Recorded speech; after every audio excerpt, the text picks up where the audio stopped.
Hello Internet, I'm Jackie Fox. Hello Wotive community. Thank you Reddit for encouraging me to really dig deep into my feelings about Gumi and kind of the economics of Gumi and gachas in general. And I talked a bit about the profit motive in my last video, which wasn't about the profit motive, even though I am a dirty commie. But I do also from that, since, socialism, communism is an economic theory, I do have some understanding of economics. And I'm thinking of this video as Gumi Economics 102. This is going to be the more applicable of the two if you aren't playing a Gumi game. This is going to be a lot more generalized than Gumi Economics 101. But let me summarize what Gumi Economics 101 covered. This wasn't talking about necessarily real-world money, although it did involve paid Visior and you paying for Visior, but that was a very small piece of it. The economics that I was talking about in that video is the complex economics within the game itself. I mean, like it or not, playing this game is playing a very detailed and complex economic simulator. There are a lot of decisions that you make based on exchange rates. Like, for instance, I have never crafted a purple trust stone.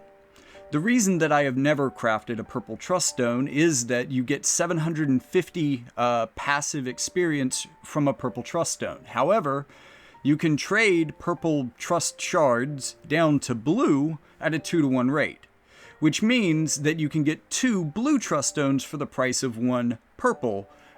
Blue trust stones are worth 500 experience apiece, so the combination of so by converting that currency, you gain 33% value. There's a lot of different ways about, how to manage, say, your friend medals and your guild medals and all of these extra medal systems that can be used as currencies. And sometimes even currencies that trade for other currencies. When you take the concept of currency broad enough to include awakening materials, which are the currency that you pay to awaken units. And often you're taking other currencies, like maybe your Viz, or maybe your medals in some cases, or something in the Mog shop. I mean, every different tab of the Mog shop basically has its own currency. This is an in-depth currency simulation game, is what I'm saying. There is a tactics Final Fantasy game grafted on over top of it, but this is very much an economics game, and understanding that and how to maximize value as you play is pretty important, and I really don't have time to cover all the little tricks in doing that and getting the most of your resources. Instead, I want to talk about the resources that we, as the player base, our money, give to Gumi in order to keep this game running and how that works. And first, I have to explain a concept, a very fundamental concept in economics. And I want to say it's called the profitability curve. Let me give you a very basic example. It's essentially a graph. I'll try to find a picture and put this graph on the screen, but it's on one axis, you have the number of people who are willing to pay for a product at a price, and the other axis is the price at which you can sell your product. So let's go through a really simple example. We're going to sell avocado toast. We sell high-end, high-quality avocado toast, decked out with all the nicest ingredients. We've got tomatoes, we've got feta cheese, we've got a balsamic vinaigrette drizzle. We've got everything. It is the avocado toast, but it only costs us $2 to make. So let's start our graph at $3 where we're making $1 profit. And imagine that the community that would have access to our avocado toast is a community of 100 people. Now, only 50 of those people actually like avocados, so the other 50 just aren't going to buy them at all. So already we've lost half our potential market just by selling avocado toast. But let's see what happens if we sell avocado toast to those other 50 people at the lowest price we've put on our graph, $3. This is a pretty good price for avocado toast, and those 50 people who do like avocado toast would be willing to buy it at that price. We make $1 per sale because it costs us $2 to make it, $1 in profit, $3 per person. We make $50 selling avocado toast. Okay, so let's try moving that up to, I don't know, $6, which is a little bit pricey for avocado toast. So much so that 35 of the people who would have bought it for $3 no longer want to deal with it at all. A lot of those people might have hung out until 5, maybe. But $6 is a bit too much. Instead, only 15 people pay $6 for the avocado toast. Now, at $6, we make $4 profit per slice, or however we serving of avocado toast. And multiply that by 15 people, we have made $60 and done significantly less work. Now, let's say we're trying to be really lazy and really grabby. And I don't necessarily propose that many companies work this way, although there are definitely ones that are catered to high-end shit. And also this kind of relates back to kind of the whale mindset in this game. There are some that really target that higher demographic to where most people who even would engage with the product wouldn't want to pay for it. Anyways, let's say we're selling our avocado toast for $10. Now, it is really good avocado toast. As I pointed out, you get avocado, you get tomato. We'll at $10, we'll throw in some like slivered pickled onions, the balsamic, the feta cheese. You know, to a connoisseur, to a person who really wants that decadent avocado toast experience, and money is no object, or at least $10 is no object. The 5 people, no, let's say the 3 people out of the 100, out of the 50 who liked avocado toast, 3 people are willing to pay $10. Well, we make $8 in profit off of each of those people. That's $24 in profit, although, which is nothing compared to the other price points, which is why most companies don't go for this, because, you know, as I pointed out in the previous video, the profit motive motivates our entire society, and definitely the companies that exist within it, but also how we as individuals have to function within our own society, because it is all driven by the profit motive. And Gumi and video games are no different from that. So but actually this game creates a completely different space, because it's like the avocado toast that Gumi is serving, they're charging like $20 for it. But they're also allowing you to come in and smell the avocado toast for free. And let me tell you, this avocado toast smells pretty good. Like, you can get so close to it when you smell it, it's almost like eating it. In fact, they'll give you some bread. Just some bread, just some free bread. It's actually a pretty good deal that you're getting bread for free. I mean, it's not even toasted, but like, you're getting free smells and a free slice of bread, that's it. And the thing that's actually driving the people who are paying for avocado toast at this establishment is the ability to sit there in front of your poor ass and eat the most decadent slice of a $20, $25, $30 avocado toast in front of you as you eat your untoasted bread. God, this example has gotten so good. And they are paying not $30, $40, $50 for a slice of avocado toast, even though it is decadent. Feta cheese, man. Balsamic vinaigrette, like, this is a flavor experience. But they're not paying for that. They're paying to have the establishment create a place where they can sit there with their avocado toast and flex on a crowd, a hungry crowd that has come to beg for a piece of bread, sir. This is actually closer to the economic model that Gumi runs. Because most players who play these games, and again, this isn't just Gumi, this is broader, this is gachas in general.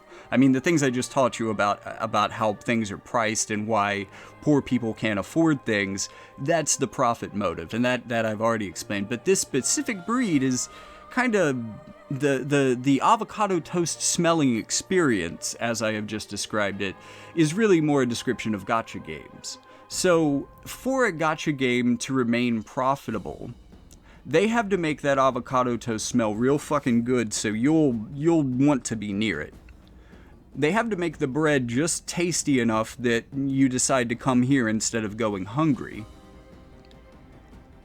And they have to, they have to give these people the ability to flex. That's what they're paying for. They are paying to be good in a video game. And to my generation, this feels really shameful that people would do this. to people who grew up as gamers, gamer millennials, maybe even going back further. I mean, arcades were kind of pay to win in a way. Well, it was pay to play, really. It wasn't pay to win, but you had to be playing to win. Well, whatever. My generation, we look for strong challenges. We look for the toughest boss fights, the most epic difficulty settings. It's a whole generation of people who are ready to let somebody pay to have an advantage of them over them and then try to beat them anyways. The whales are our boss fights. At least that's how I think about them. I like to think about myself as a whale hunter in this game. Being able to, because I think it's the ultimate flex if like just imagine our Avocado Toast restaurant again. You walk in with your own ingredients, you set up a table, you take that slice of free bread, you toast it, you deck it out, you make a whole fucking BLT. With avocado, of course. And you laugh at the plebes who had to buy a $30 slice of avocado toast just to have something that compared to the delicious eating experience that you were enjoying right in front of them. You don't even have bacon on that avocado toast, my friend. You didn't even know that you could put bacon on avocado toast because I know this game better than you. And it's honestly, like, they're selling class division. Like, literally, the economic model is create inequality, take gamers who are used to being in unequal situations, who are used to boss fights, and then find people whose fetish it is to pay to be the boss. I mean, seriously, that's kind of what whaling in this game is. I'm not talking about, like, paying a little extra money or maybe even being a swordfish or dolphin or whatever classification of fish you want to be so that you have the viz on hand to buy that character that you really like. Yeah, that's cool. No, I'm not talking about you.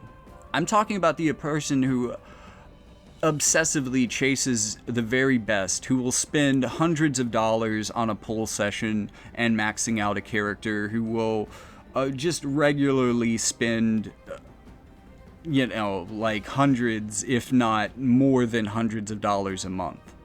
For people who, like, and honestly, if it weren't for the fact that, and they do this especially with the low-cost gift bundles, and there's other YouTubers that have described this problem in gaming better.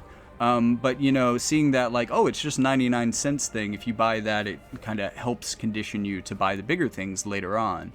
But with a game like this, I mean, yeah, if you spend $20 every now and then, I mean, compare this to, like, an online video game service like Final Fantasy XI, where you were paying a subscription fee. Just think of that as, like, your subscription fee.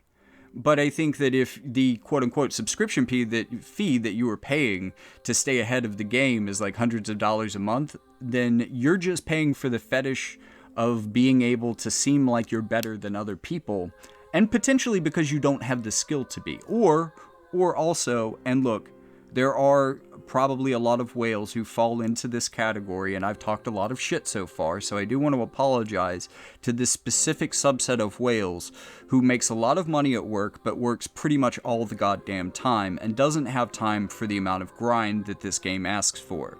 They instead pay the enormous amounts of money that they make at work, working their entire goddamn life off, to shortcut everything in-game so that they can have a fun playing experience in the few hours of time that they have that they aren't eating, sleeping, shitting, or working.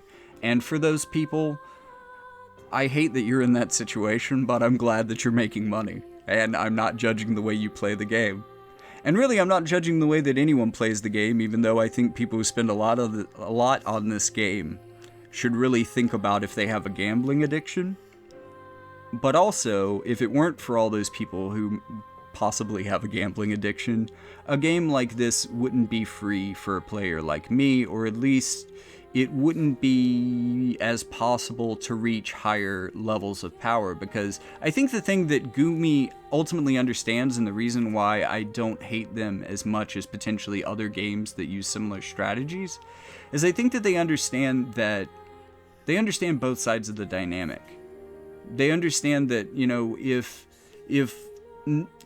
the free-to-plays don't have a chance, and that part of the community dies, if they can't have the opportunity to at least engage with the highest caliber players in the game, then they leave, and then the higher caliber players in the game have no one to play against.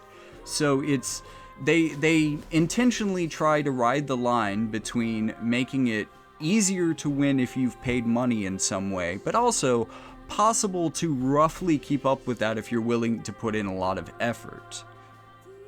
And then if you aren't willing to put in a lot of effort or money, you're the ones who are getting stepped on by everyone. But, you know, this isn't a very casual game, honestly, if you want to be competitive with it. And if you're watching a video about it, if you've already watched a person talk about this for 15 minutes in a video in your free time, you play this game competitively, you know what I mean? So, anyways, that's my thought on the economics of how this game works.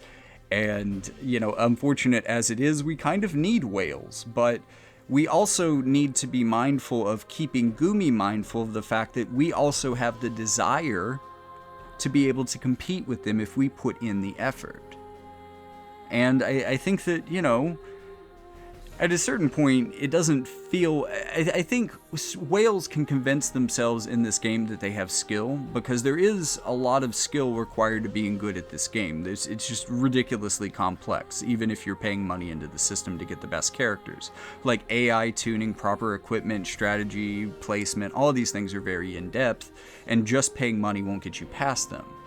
And I think that this game, therefore, does a really good job of convincing whales that they have a lot of skill. And, you know, if they are good, they do have a certain amount of skill, but they're basically paying to feel more skillful, essentially. The same way that an old man buys Viagra to feel more youthful.